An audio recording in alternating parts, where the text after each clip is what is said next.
자, 여러분 안녕하세요. 오늘은 여러분 우리 텍스트 223쪽 대학과 학벌사입니다. 이 글도 이제 저번 시간에 우리가 읽었던 그 내용과 같은 사람이 있었습니다. 김상봉 씨, 김상봉 씨가 학벌사회라는 주제로 쓴 그 책에서 발췌한 부분입니다. 이 부분은 이제 아무래도 이 과거부터 지금 수십 년간 이러한 그 우리 사회에서 문제점으로 지금 지적되고 있지만은 그럼에도 불구하고 여기에 대해서 어떤 개혁이랄까 바꾸려는 어떤 의지, 지식인들이나 교수 사회에서도 그렇고 교육부도 그렇고 여기에 대해서 어떤 대대적인 수술을 가하려는 그런 의지가 보이지 않습니다. 이건 우리나라만의 사실은 굉장히 부정적이면서 독특하지만 부정적인 시스템이라고 볼 수 있습니다. 그래서 이걸 고치지 않으면 우리 사회에서 여전히 위화감이나 이질감, 사회적 통합이 쉽지 않을 수 있기 때문에 이 문제에 대해서 하겠습니다. 먼저 대학과 학벌사의 학벌 이데올로기자 이데올로기라고 했습니다. 이거는 이제 어떤 사상적인 측면에 쓰죠. 그래서 우리가 뭐 현대 사회뿐만 아니고 과거를 거슬러 올라가더라도 어떤 시대든 간에 또 이 상류층 지배계급은 자기들의 어떤 권력을 혹은 지배권을 좀 정당화하기 위해서 피지배계급이 권력을 잡아서는 안 되는 그런 이유를 만들어냅니다. 실제 적법한 이유가 아니더라도 어떻게든 뭐 꼼수를 써서도 만들어냅니다. 그런데 그 이유가 살펴보면은 단순한 물리적 능력의 우월함 이것만 가지고는 설득이 안 되니까, 물론 물리적 힘의 우위는 그들이 지배하는 어떤 현실에 대한 정당성을 또 어느 정도는 설명을 할 수 있겠지만, 그들이 이렇게 그 사회를 지배할 수 있는 필연성 여기에 대해서 확실한 어떤 근거가 되지는 못하거든요. 그래서 지배계급은 어떤 수단을 써서라도 자신들의 정신적인 탁월함, 지적인 우월함, 또 도덕적인 우월성 이런 거를 증명함으로써 자기들이 이렇게 상류층 사회에서 지배적인 권력을 갖고 있는 것이 합법적이고 정당하다는 것을 보여주려고 합니다. 아리스토텔레스가 한 말 중에, 자, 우리 여기 텍스트 나와 있죠. 태어날 때부터 이미 종류가 다르게 지배하도록 되어 있는 집단과 지배받도록 되어 있는 집단의 사람들이 있다. 이런 말을 했습니다. 아리스토텔레스가. 또 뒤에 다른 말을 볼까요? 누구든지 본성으로 인하여 그 자신의 주인이 될 수 없고 타인에게 속하는 사람은 그 자신의 본성에 따라서 노예이다. 이렇게 주장했습니다. 그런 이런 사람은 노예 근성에 젖어 있는 이런 사람은 노예적 삶을 살 수밖에 없다. 이렇게 주장을 했습니다. 아리스토텔레스 이 말을 보면은 노예는 어쨌든 좀 깊이 생각하는, 여기서는 이제 심사숙고라 했죠. 그런 사유 능력이 없다고 했습니다. 이것이 노예가 되는, 노예가 자기의 주인, 즉 자기 자신의 주인이 되어야 되는데 자유인이 될 수 없는 그런 이유다. 그리고 아리스토텔레스는 계속해서 또 이렇게 말했습니다. 자연적으로 타인의 지배를 받아야 마땅함에도 불구하고 그것을 거부하는 인간들도 사냥해야 한다. 이렇게까지 주장했습니다.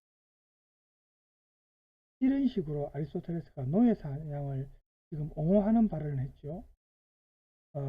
또 우리나라에서도 과거에 거슬러 올라가 보면 이와 비슷한 말을 한 사람이 있습니다. 조선시대의 사육신 중에 한 사람이었던 아위지가 이런 말을 했습니다. 우리 텍스트에도 나오죠. 노비 또한 하늘이 내린 백성인데 그처럼 제대로 천한 일을 해서 되겠는가 라는 과거 시험, 옛날에 이제 그 춘향전이라든지 우리가 암행의사출두하는 그 드라마를 보면은 과거 시험 보러 가고 하죠. 그 과거 시험 문제에서 이런 문제가 나왔어요. 노비 또한 하늘이 내린 백성인데 그처럼 대대로 천한 일을 해서 되겠는가? 이런 과거 시험 문제가 있었는데 여기에 대해서 하늘이 백성을 내심에 비록 양천의 구별이 없으나 위가 아래를 부리는 것은 반드시 연비의 등급이 있기 때문이다. 존엄하고 비천한 등급이 있다는 거죠. 이러면서 노비 제도를 옹호했어요.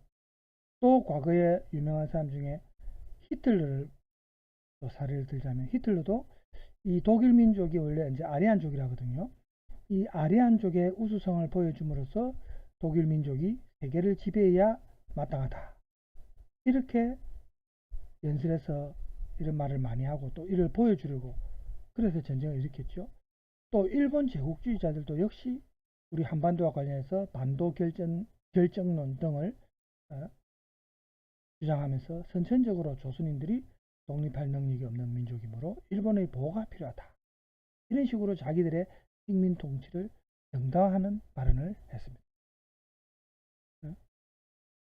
이런 발언을 그대로 수용하면 안 되겠죠. 지금도 현대사회 와서도 지금도 중국이 역사를 왜곡하는 소위 말하는 동북공정 시도하고 있죠.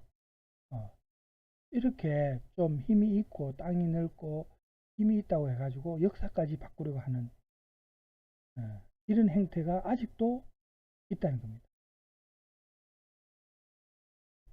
이러한 점이 문제가 되는 것처럼 우리 오늘날의 학벌주의도 우리 사회 내의 학벌주의도 마찬가지입니다. 공부를 잘해서 좋은 학벌을 가진 사람들은 단순히 공부하는 그 한 가지 능력 거기에서 사실은 뛰어난 것 뿐인데 이거 외에도 다른 모든 분야에서 인정을 받는 그런 현상이 벌어진다는 겁니다. 인간성 자체도 훌륭한 사람이다. 이렇게 돼버립니다. 사실은 아니죠. 어떻게 보면 정반대인 경우가 많습니다. 명문대 출신은 상식이 통한다. 이런 말도 안 되는 편견이 있다는 겁니다.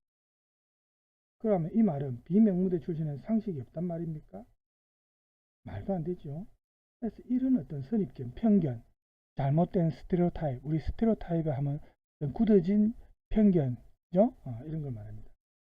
그래서 이른바 명문대 학벌이 우리 사회의 권력과 부를 독점하는 여기에서 또 그치지 않고 윤리적인 정신적 가치까지도 이 사람들이 마치 우울한 것처럼 독점하는 이런 현상이 오랫동안 이어져 왔습니다. 지금 보세요. 지금 이 정권에도 윤석열 대통령도 마찬가지고 학벌은 좋죠. 그렇지만 입에서 나오는 말마다 전부 진실된 말이 없죠. 대통령 되기 전에 이제 선거할 때도 그 공약이라는 게 별로 지켜지는 것도 없지만 지금 와서 보면 거짓말이 너무 많아요. 그래서 윤리적으로 볼 때 굉장히 문제가 되는 사람이죠. 이런 사람들이 지금 보면은 명문대를 나왔다 해가지고 그렇다고 해서 또 윤석열 씨가 상식이 풍부하느냐? 그것도 아니잖아요. 그렇죠? 네. 제대로 아는 게 없는 것 같아요. 네, 신문에 이렇게 보면은 한 번씩 어이없는 경우가 많습니다. 일반인도 다 알고 있는 상식이 없는 네, 검찰 하면서 항상 사람을 구속해서 처벌할 때까지 예전에는 사실 군사 독재 때는 검찰들이 또 고문도 많이 했습니다. 일반인들 고문해서 이제 뭡니까 장애를 가지게 된다든지 반병신이 되고 그래서 남은 인생을 정말 인간답게 살지 못하는 그런 학우들도 많았거든요. 저희 586 세대 때 이제 학생운동 했던 친구들 중에 그래서 이렇게 정신적인 가치까지 마치 학벌이 좋은 사람이 우울한 것처럼 이렇게 독점하고 그래서 이런 지배적인 학벌이 자기들의 지배를 정당화하고 그래가지고 이런 논리로서 자기들의 어떤 지배체제를 굳건히 하려고 합니다. 그래서 이 사람들이 하는 말을 보면 공부 못하는 학생들이 사회에 나가 권력 같은 걸 잡으면 어떻게 되겠습니까? 다수의 선량한 사람들이 피해를 보겠죠. 뭐 이런 식으로 말합니다. 말이 안 되죠. 공부 못하는 사람이라서 무능할 뿐만 아니라 사악하기도 하냐? 그건 아니죠. 공부머리가 있는 거 없는 거하고 어? 성격이 사악하고 선한 거는 아무 관계가 없습니다. 오히려 공부 잘하는 사람 중에 사악한 사람들 많죠. 나쁜 쪽으로 머리가 좋으면 그거는 오히려 그 사회에 굉장히 위험한 겁니다. 그렇죠? 그런 사례를 우리가 얼마나 많이 봅니까? 그래서 이런 식으로 말을 하면서 이 공부 못하는 사람들이 권력을 잡으면 안 된다. 응? 그래서 학벌주의자들은 이런 식으로 계속해서 대다수의 학벌 없는 사람들이 권력을 잡아서는 안 된다는 그런 이유를 만들어냅니다. 그래서 이런 점을 통해서 자기들만의 지배나 권력 독점을 마치 정당한 것처럼 그런 논리를 댑니다. 그리고 학창시절에 공부 못하고 사회에 나와서는 학벌 없는 사람들은 어릴 적부터 지배계급이 이렇게 막 조장하는 소위 말하는 학벌 신화에 사로잡혀서 자기 스스로를 비하하면서 이러한 학벌 지배에 동조하고 자기들 스스로 순응하게 만든다는 것. 이런 거는 언론이라든지 이런 데서 벌써 문제를 지적하고 여기에 대해서 비판적으로 글을 써야 되는데 언론도 여기에 대해서 묵인하고 그게 따르는 게 문제죠. 그렇죠? 특히 보수 언론들이 가장 문제입니다. 이런 교육 시스템을 옹호하고 그죠? 네. 자, 그래서 우리가 계급, 신분, 학벌 이 부분을 또 지금까지 우리가 쭉 살펴본 내용을 우리가 고려할 때 두 가지 정도 결론이 나올 수 있습니다. 첫 번째는 우리 사회에서 학벌은 사회적 차별과 불평등을 나타내는 기제다. 그리고 여기에서 우리 사회적 불평등이 사회적 불평등의 기제라는 것이 결국 사람들 사이의 차이를 차별로 완전히 굳혀버리는 소위 말하는 고착화시키는 그런 구분하는 원리, 즉 차별과 불평등의 어떤 근거, 그걸 결정하는 근거를 의미합니다. 예를 들어서 여자와 남자가 다르다는 것은 그 자체로는 중립적인 차이인데 그런데 사회가 그걸 차별의 기준으로 만드는 거예요. 남자가 우월한 존재로 간주되고 여자가 열등한 존재다. 이런 거는 이제 신체적으로는 조금 그럴 수 있겠죠. 권력이 강한 남자가 조금 신체적으로 우월할 수 있겠죠. 그렇지만 요즘 같은 현대사회 누가 과거처럼 농경사회도 아닌데 농경사회도 아닌데 힘으로 권력으로 뭐 이 사회가 돌아가는 그런 시스템은 아니지 않습니까? 그렇죠? 예. 그래서 이런 남자가 우월하니까 남자가 여자를 지배하는 것은 정당한 것처럼 그래서 이런 사회가 이 사람들 사이에 여러 가지 단순한 차이를 차별의 기준으로 만들어 버린다는 겁니다. 예를 들어서 그런 차별 기준에는 보면 재산의 소유와 무소유, 재산이 많으냐 없느냐, 또 생산수단을 가지고 있느냐 없느냐, 또 자본이 있느냐 없느냐, 외모나 출신 지역, 인종 이런 다양한 차별의 기준들이 있습니다. 그런데 다른 어떤 구별 기준에 앞서서 우리나라에서는 이 대학의 학벌이라는 것이 사회적 불평등에서 가장 우선하는 그런 지금 원인이 된다.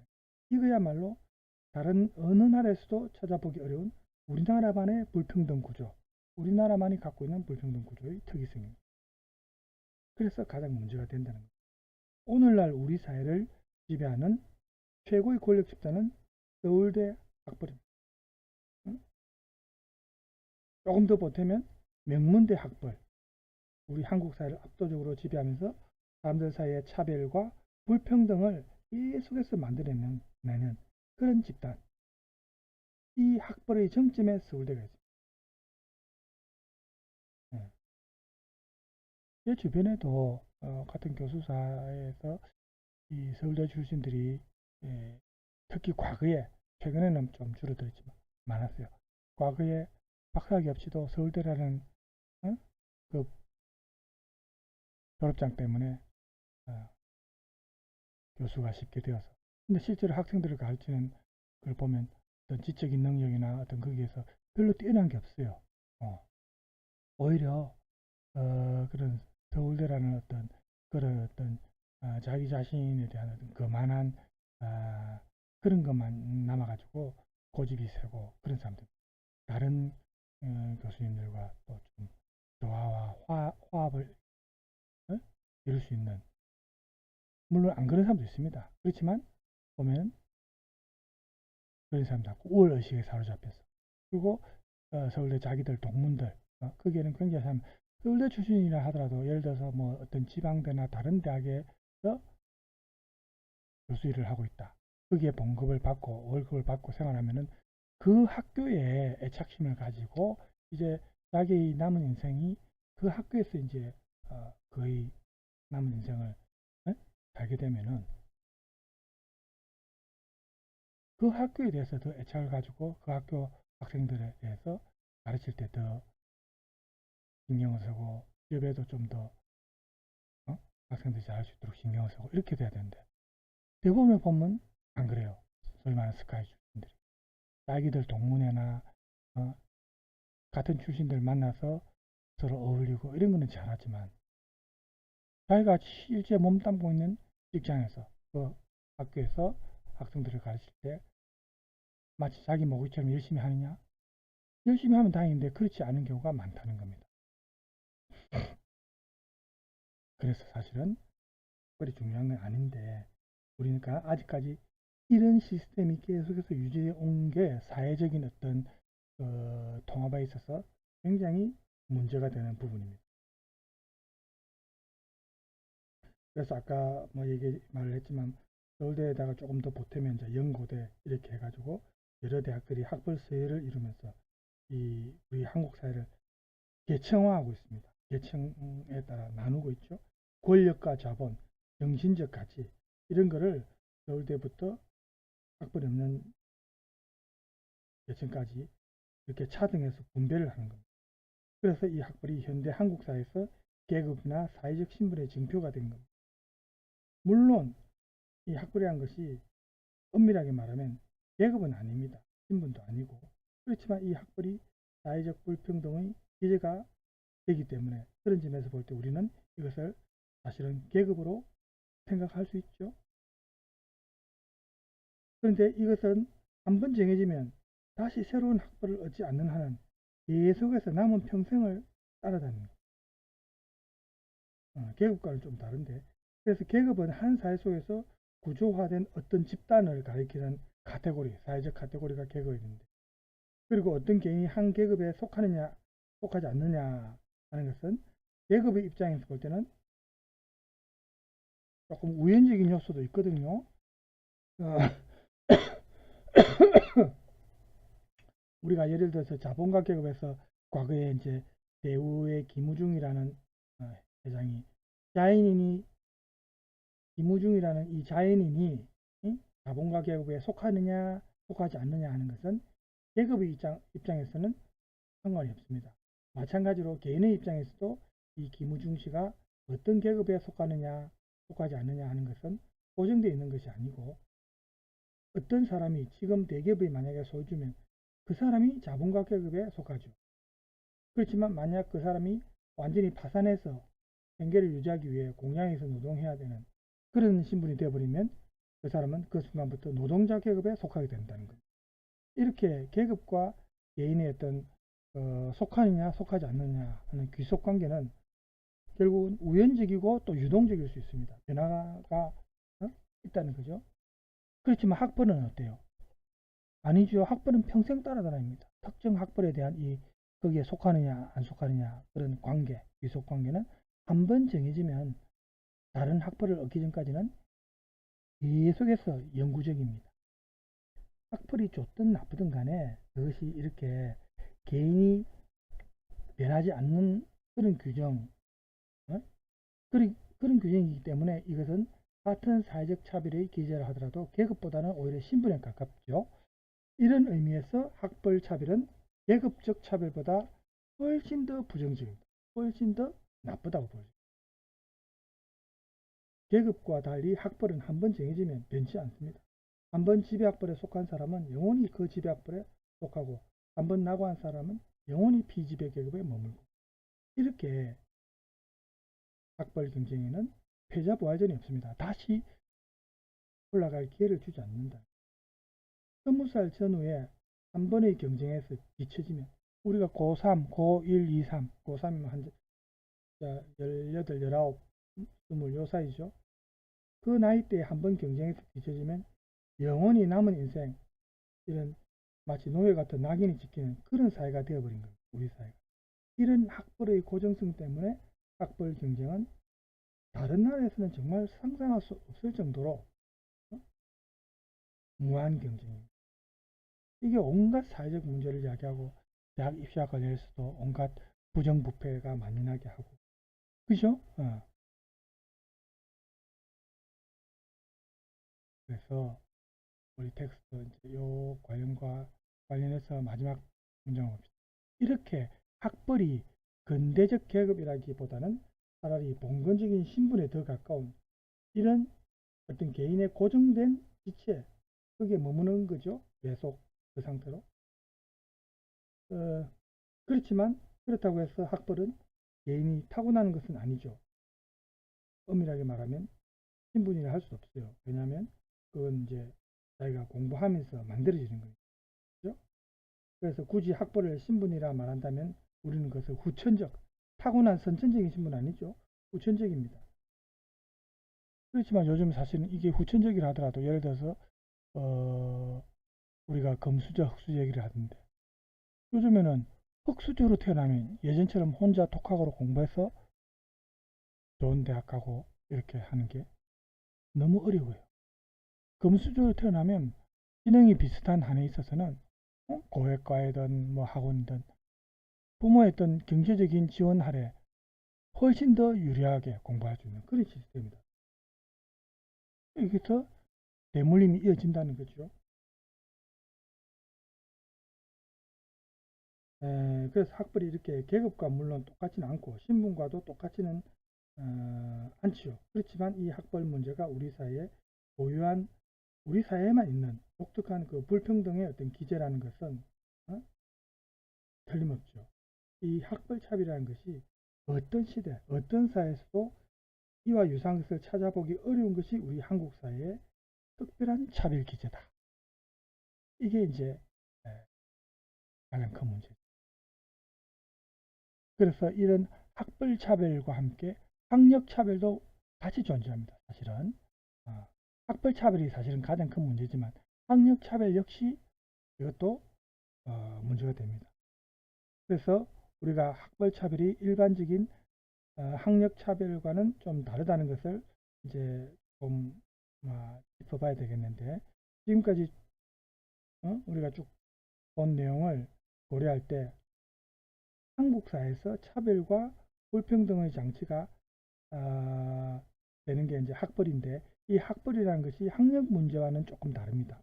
한국 사회에서 한 사람의 사회적 신분을 결정하는 것은 그 사람이 얼마나 많이 배웠느냐 하는 것이 아니고, 그죠?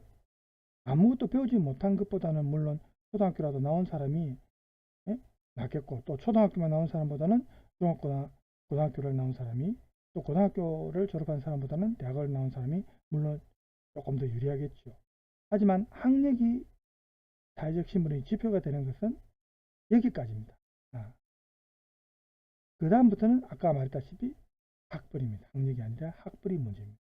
즉 지금부터는 어떤 개인이 대학에서 얼마나 제대로 공부했느냐 하는 것이 아니라 오로지 어느 대학을 졸업했느냐, 여기에 이제 그 사람의 사회적 신분이 정해지는, 그게 이제 학벌이죠. 특히 본인이 원하고 경제적 능력이 있는데, 그렇지만 누구라도 4년제 대학을 갈 수 있는 이런 상황에서 대학을 졸업했느냐 안 했느냐 하는 것은 현실적으로 볼 때 우리 그 사람의 사회적 신분을 구분할 때 사실은 큰 의미는 없습니다. 만약에 국민의 대다수가 대학 교육을 받은 경우라면 대학 졸업장이 그 사회에서 소수일 수밖에 없는 지배계급의 어떤 징표가 될 수는 없겠죠. 대부분 대학을 졸업했다면. 지금 우리가 그렇지 않습니까? 대부분 대학 졸업한 사람이 이제는 점점 많아지고 있으니까. 그래서 만약 학력 차별이 문제라면은 이 학력이 소위 말하는 사회적 자본의 하나로서 사회적 차별과 불평등의 어떤 요인이 될 수 있는, 어? 그렇게 되어야 학력 차별이 있을 수 있다는 거죠. 이거는 우리 한국 사회뿐만 아니라 어디서나 볼 수 있는 그런 겁니다. 그래서 교육이 사회적 불평등을 자꾸 만들어내는, 재생산하는 장치라는 것은 사실 뭐 놀라운 일은 아닙니다. 그래서 브르디웨라는 사람이 한 말을 보면 여기에 이런 말을 했습니다. 오늘날 부르주아 특권의 계승자는 혈통의 권리나 자연권에 호소하거나 초창기의 기업가들이 자신들의 성공을 정당화하기 위해 자신들의 미덕으로 애용했던 금욕주의 윤리에 호소하는 것이 모두 이제는 불가능하기 때문에 자신의 재능과 장점을 동시에 증명하기 위해서 학교 졸업장을 이용해야 한답니다. 조금 더 쉽게 말하면 오늘날 부르주아 지배계급은 노동자보다 교육 수준이나 교육 분야 모두에서 더 고등교육을 받는 것을 이용한다는 겁니다. 고등교육을 받은 그걸 도구로 이용한다는 겁니다. 그래서 노동계급에 대한 이 부르주아의 어떤 지배를 정당화한다는 겁니다. 자기들이 더 고등교육을 받았다 해가지고. 그렇지만 이거는 좀 일반적인 원리죠. 여기를 넘어서서 학벌 차별을 이런 학력 차별과 같은 것으로 생각하면 안 되겠죠. 우리 사회에서는 사실은 학력 차별보다는 아까 말했다시피 학벌 차별이 가장 문제가 되고 가장 심각합니다. 한국에서 이 사회적 불평등을 재생산하는 것은 학력이 아니라 학벌입니다. 무작정 많이 배우는 것보다는 높은 사회적 지위를 보장해야 된다는 겁니다. 예를 들어서 서울대학을 졸업하지 않은 어떤 사람이 어떤 다른 대학에서 석사나 박사학위를 얻는다 하더라도 그것만으로는 이 사람이 서울대 학사 학위를 가진 사람보다 계급적으로 더 상위에 서게 되느냐? 그게 아니라는 겁니다. 서울대 간판을 가진 사람은 더 유리하다는 겁니다. 서울대학에 입학하면 그것만으로 서울대라는 한국 사회 최고의 지배학벌, 그 지배학벌이 구성원이 되기 때문에, 그래서 한 사람의 사회적 신분이 우리나라에서는 거기서 결정이 벌써 되는 거예요. 그 뒤에 이 사람이 얼마나 많이 배우느냐 하는 것은 부수적인 거고, 그죠? 그 사람의 사회적 신분이나 계급을 본질적으로 결정한다든지 변경시키는 요인은 아닙니다. 부수적인 요인이죠. 그래서 계급적 서열에서 보면 학벌 서열이 이 학력 서열보다 훨씬 더 앞섭니다. 우리 사회에서는. 이렇게 단순히 학력이 아니라 학벌이 이 계급상의 차별, 어떤 계층화 이런 기제가 되는 것은 다른 나라에서는 찾아보기 어려운 우리 사회만의 현상입니다. 이 우리 사회에서 상류계급은 최고 학력을 가져야 되고 중류계급은 중간 정도의 학력, 나침계급은 가장 낮은 학력. 만약에 이렇게 말을 한다면 완전히 틀린 말은 아닙니다. 그렇다고 물론 정확한 말은 아니지만 한국 사회에서 중요한 것은 얼마나 많이 배웠느냐가 아니고 어디서 배웠느냐, 어느 학교를 졸업했느냐. 이게 이제 학벌 차별. 내용의 양과 질 이런 거는 뭐 여기에서 차별이 이루어지는 게 아니고 특정한 출신 학교에 따라서 이루어지기 때문에 그게 가장 문제라는 거예요. 어떻게 고등학교 뭐 좀 길면 1, 2, 3학년 아니면 좀 짧으면 2학년, 3학년 한 2년 이 시기에 집중적으로 공부해서 그래서 좀 자신 그게 평생을 좌우한다는 게 그게 말이 되는 겁니까? 그 사람의 인격과도 전혀 관계없고 어떻게 보면 열심히 공부한 측면은 물론 인정해 주겠지만 운도 따라야 되고 그 시기에 그죠? 특정한 시기입니다. 그게 이제 일생을 좌우한다는 것은 굉장히 부당하죠. 그래서 이 학벌차별이라는 것이 우리 사회의 가장 큰 문제다.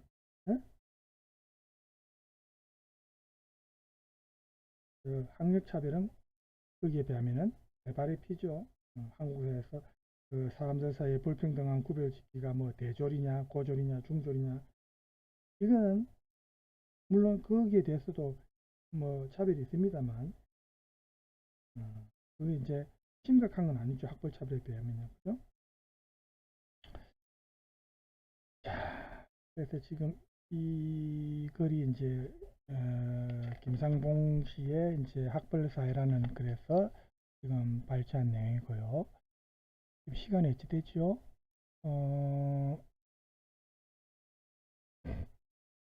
30분이요. 그래서 이 학벌 차별과 관련해서 지금 또 문제가 된 게, 최근에는 조금 줄어들었지만 과거 몇 년 전까지만 해도 이 청소년 자살 중에 이 대학 문제와 관련해서 자살률이 또 높았습니다. 그죠? 그래서 이 부분도 조금 짚고 넘어가야 될 것 같습니다.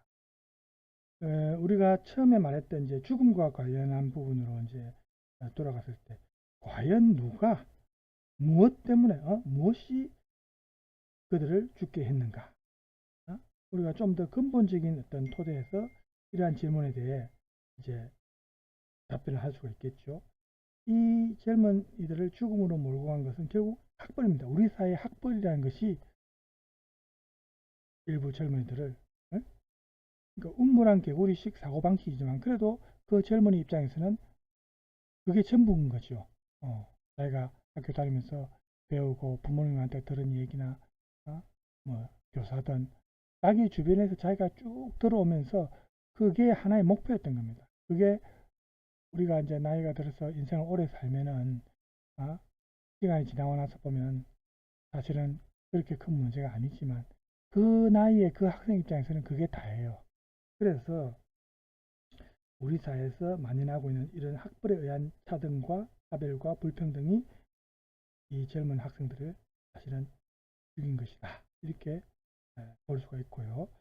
4년제 대학을 가지 못할 것이라고 생각해서 뭐 살충제를 마시거나 자살하는 여고생은 별로 없습니다. 그죠? 물론 뭐 있을 수는 있죠. 그렇지만 그래서 그렇게 자살한 여고생도 엄청난 좌절도, 서울대가 아니라 다른 대학에 들어가게 됐다고 해서 자살한 수험생은 또 많죠. 이런 학생들의 절망감, 물고기처럼 자유롭게 살고 싶어서 자살한 초등학교 5학년 학생, 뭐 이런 뉴스 과거에 있었습니다. 이런 사례가. 그렇죠? 이런 거를 초등학생 같은 경우에 그 초등학교 5학년 학생은 아버지가 일하는 시간보다 더 많은 시간 동안 공부하도록 학원 뺑뺑이 돌린다 하죠. 이렇게 만들었던 우리 교육 시스템, 이 모두가 학벌 때문에 발생하게 된 문제죠. 우리 한국 사회가 학벌에 따라서 사람을 그렇게 철저하게 차별하는 사회가 아니었다면 아마 이 아이들이 혹은 젊은 학생들이 자살하지 않았을 수 있습니다. 그렇지만 차별받지 않기 위해서 우리나라의 이 나이 어린 학생들이 세상에서 가장 많은 시간 동안 노동하는 아버지들보다 더 오랜 시간 동안 공부해야 했기 때문에, 예?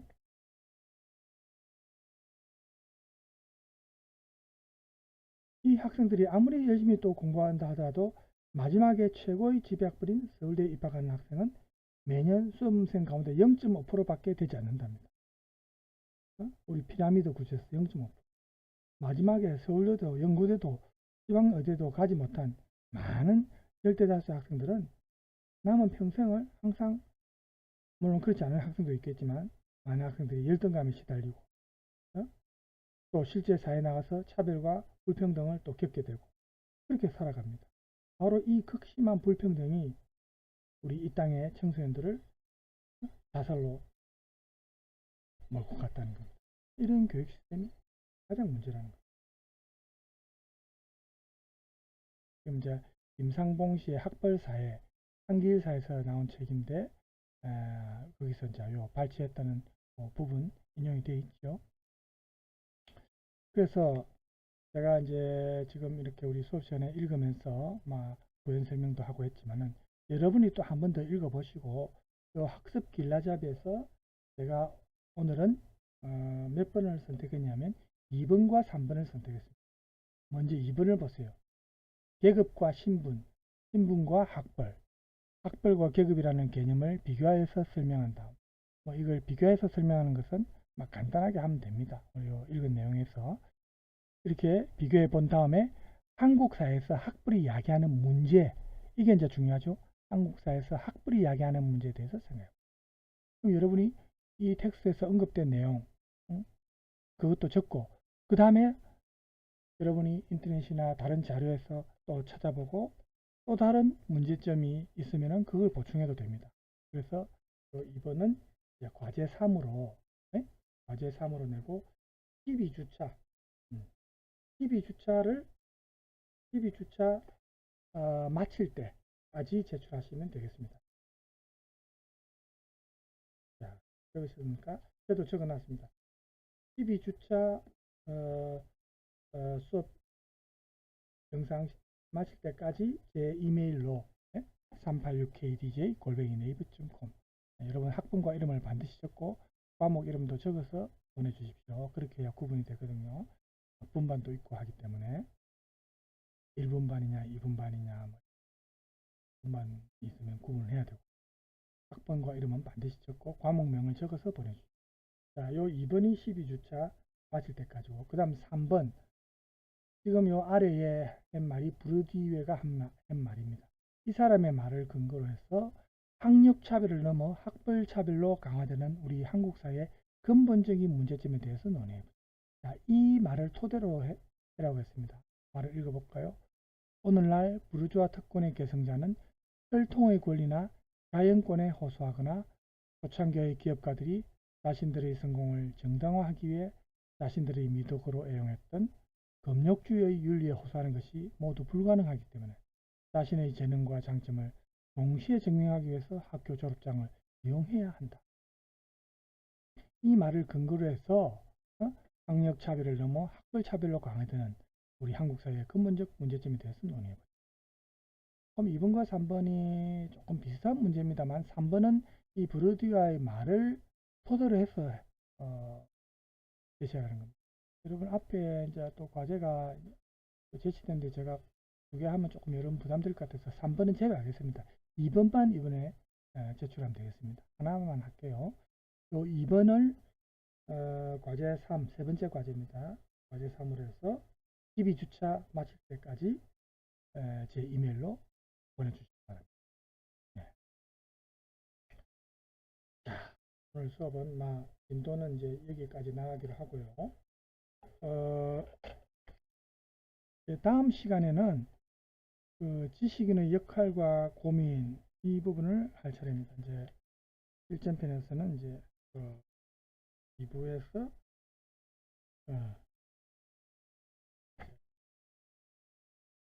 2부에서 이제 1장의 마지막인데 지식인의 역할과 고민 그 부분을 하기로 하고요. 오늘 수업은 여기서 마칠까 합니다. 지금 시간이 한 38분이네요. 제가 사실은 그러면 요 준비한 영상을 하나 보고 마칩시다. 유시민 씨도 글을 참 잘 씁니다. 논리적으로. 제가 또 좋아하는 정치인이기도 한데, 정치인 이야기보다는 이 사람은 이제 자유인이죠. 정치에서 손을 떼고 머리 졌지만, 이분의 강연회 중에 일부인데, 논리적인 글쓰기와 관련된 부분인데, 10분, 12분 정도 짧습니다. 그래서 이 강연회 듣고 오늘 수업을 마치겠습니다.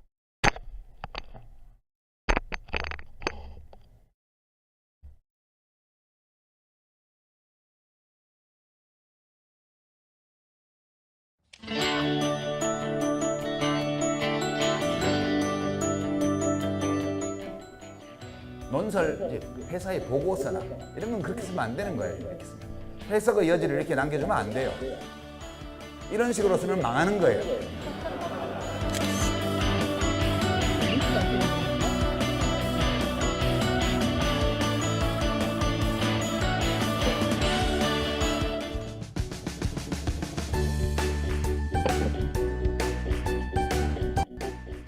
글쓰기가 힘이 들 때, 그럴 때 그 생각을 해요.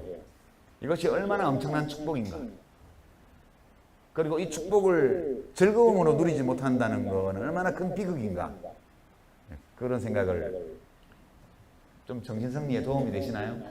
네. 그렇게 생각하면 좀 덜 고통스럽게 느껴질 수 있다고 저는 생각을 합니다. 이제 그러나 그렇게 생각한다고 해서 고통이 없어지는 건 아니에요. 그죠? 그렇기 때문에 우리가 오늘 제 강의의 주제는 어떻게 하면 고통을 덜 느끼면서 글을 쓸 수 있을까? 그런 것과 관련해서 때로 기술도 좀 필요하고 방법도 알아야 되고 그리고 방법과 기술을 안다고 되는 건 아니죠. 그러니까 방법을 안다고 해서 되는 건 아니고요. 방법을 알긴 알아야 되는데 그 방법대로 되게 많이 해봐야만 글쓰기는 좀 고통에서 벗어날 수 있다. 그렇게 저는 생각을 합니다. 그런 점에서 오늘 어떻게 하면 좀 어떤 식으로 훈련하고 어떤 식으로 평소에 글 쓰는 습관을 들이면 잘 될까? 거기 초점을 두고 좀 말씀드릴게요. 책에 다 있는 내용을 제가 반복할 필요는 없을 것 같고요. 내가 글을 쓸 때 특히 여러분들이 되게 논문을 쓰거나 보고서를 쓰거나 또는 뭐 회사에서 필요한 어떤 글들 되게 보고서가 많죠. 또는 뭐 자기가 취미로 활동하는 어떤 동호회에서 그 활동과 관련되어 있는 뭐 자기 주장이라든가 견해라든가 경험담 이런 걸 쓸 때 어디에 초점을 두고 뭘 생각하면서 글을 써야 되나? 이제 그 문제에 관해서 좀 집중적으로 말씀드리려고 해요. 근데 어떤 사람이 써놓은 글을 보면 그것이 회사의 보고서든 아니면 회사에 쓰는 보고서든 아니면 뭐 커뮤니티에 올리는 어떤 게시판 글이든 간에 좀 무슨 말인지 모르겠는 그런 게 있죠. 그런 경우가.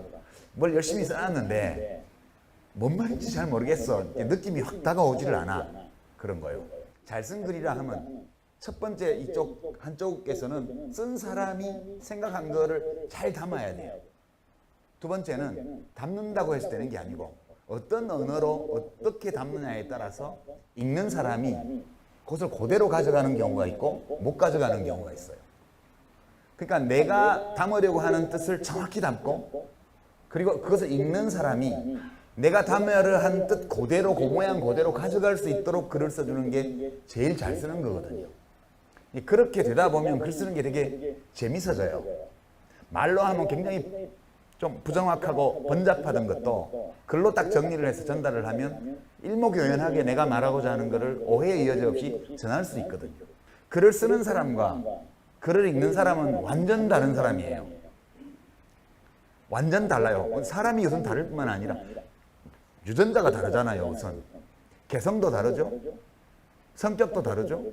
경험도 다르고요. 그리고 취미도 다르고 소망도 다르고 인생관도 다르고 다 달라요. 때로는 이해관계도 다릅니다.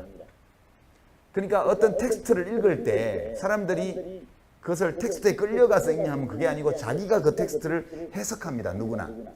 근데 그 텍스트를 해석하는 독자하고 그 텍스트를 만든 글쓴이하고는 완전 다른 사람이어서 이걸 제대로 하지 않으면 글 쓴 사람은 정확하게 내가 생각하는 걸 담았다고 생각했는데 읽는 사람은 그걸 못 가져가는 거예요. 혹은 전혀 다른 형태로 가져가는 거예요. 우선 이 텍스트를 한번 보시죠. 그럼 이게 유명한 시인데요. 이 시를 읽으면서 딱 떠오르는 단어가 뭐예요? 어떤 단어가 떠오릅니까? 사랑. 그죠? 딱 떠오르 바로 떠오르잖아요. 연탄재 함부로 발로 차지 마라. 연탄재가 뭐 하찮게 보이니까 발로 차잖아요. 근데 그 연탄재가 연탄이었잖아요. 연탄이 연탄재가 될 때 자기 몸을 완전 불살랐잖아요. 너 그렇게 살아봤어? 어떤 여인을 위해서, 어떤 남자를 위해서 그렇게 뜨겁게 사랑해봤냐고 이렇게 해석하죠. 많이들. 그래서 이것은 연애시. 그렇게 해석할 수 있죠. 아무 콘텍스트가 없으면. 그렇게 해석해도 돼요. 왜냐하면 이 작가가 그것을 구속하지 않기 때문에요. 자기가 일단 어떤 메시지를 담았어요. 여기에다가 세상에 발표를 했어요. 독자들이 이것을 어떻게 해석하냐면 독자의 몫이에요. 그러니까 이 작가는 이 시를 어떻게 해석해야 된다고 말하지 않아요. 근데 이 시는 전혀 다르게 해석할 수 있습니다. 어떤 거냐면 이 시는 1991년도에 쓴 거예요. 안도현 시인이요. 1991년도에 안도현 시인이 뭐였게요? 정교조 해직교사였어요. 1989년도에 정교조 결성을 해서 1,500명 넘게 정부에서 교사들을 해고했잖아요. 불법이라고. 그 중에 한 사람이었어요. 그때 정교조는 청교육을 기치를 들고 뭐 촌지 안 받기, 애들 안 때리기 뭐 이런 거 했잖아요. 그 학부모들이 좋아했다고요. 그렇지만 뭐 학교를 교육 현장을 정치 투쟁의 무대로 삼는다, 뭐 빨갱이다, 뭐 교사가 노동자냐 이래가지고 어마어마한 공격을 받았잖아요. 저는 그 컨텍스트에서 이 시를 해석해 보면 고등학교, 중고등학교 선생님이 아이들을 향한 사랑을 불태운 다음에 해직교사가 됐어요. 그러니까 이거는 안도현 시인이 세상을 향해서 해직교사라서 소리 지르고 싶었던 정치시다, 그렇게 해석할 수 있죠. 어떤 해석이 맞다고 말할 수가 없어요. 그냥 그렇게 각자 해석하면 그만이에요. 그게 문학작품의 강점이죠. 종교경전도 비슷해요. 각자가 다 자기가 원하는 걸 발견할 수 있잖아요. 그렇죠? 그렇지만 논설, 이제 회사의 보고서나 이런 건 그렇게 쓰면 안 되는 거예요. 이렇게 쓰면 해석의 여지를 이렇게 남겨주면 안 돼요. 이런 식으로 쓰면 망하는 거예요. 그게 어떤 식으로 써야 되냐면 연탄재 함부로 발로 차지 마라. 똑같아요. 왜? 왜? 명료해야 돼요. 누가 봐도. 그거 니 치울래? 너가 치울래? 논리적인 글은 이래야 돼요. 아니 그렇잖아요. 그러면 이 해석, 달리 해석의 여지가 없어요. 연탄재 발로 차면 지저분해지고 먼지 날리고 건강에 해롭고 그러잖아요. 골목길에. 그러면 찬놈이 치우는 게 논리적으로 맞죠. 그러니까 저렇게 야단치는 게 맞는 거예요. 논리적 글쓰기는 이런 거죠. 사실 그래서 제가 이거는 사실은 누구나 이런 글을 쓸 수 있다. 그러니까 논리적인 글쓰기, 생활 글쓰기 이런 것들은 훈련을 하면 누구든지 할 수 있고요. 이런 글은요, 아무리 훈련을 해도 아무나 쓰지 못하는 글이에요. 이것은 시인이니까 쓰는 거예요. 그러니까 이런 글을 쓰려고 욕심 부리지 말고요. 그저 이런 글을 쓸 수 있으면 돼요. 그것만으로 우리가 행복할 수 있다. 그 말씀 드리고요. 예. 오늘 강의의 핵심은 이겁니다. 텍스트는 메시지를 담고 있어서 해석이 필요한 모든 것입니다. 컨텍스트는 텍스트 해석에 유용한 모든 것. 그러니까 우리가 업무상 쓰는 모든 형태의 글, 또는 우리가 생활을 하면서 써나가는 모든 형태의 글, 그것은 대개 우리의 생각, 정보, 감정을 전하는 거예요. 근데 대개 우리가 글쓰기 책을 읽어보면 어떻게 하면 내가 생각하는 것을 정확하게 어떤 문장으로 표현하느냐에 포커스를 맞추어서 쓴 책이 대부분이죠.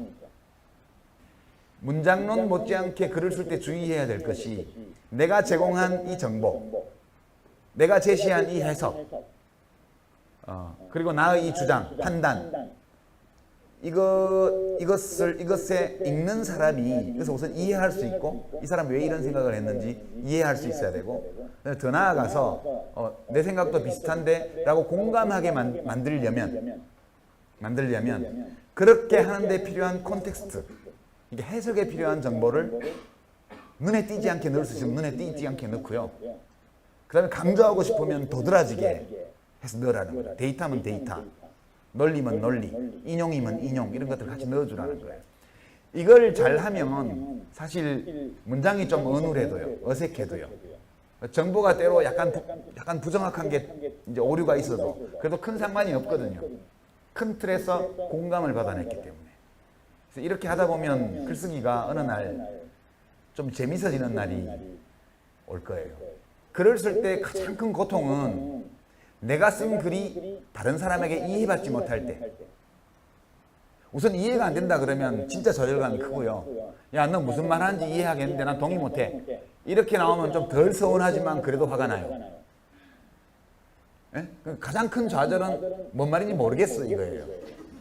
그럼 진짜 곤란한 거예요. 아는데 난 생각이 달라. 이것만 해도 괜찮은 거예요.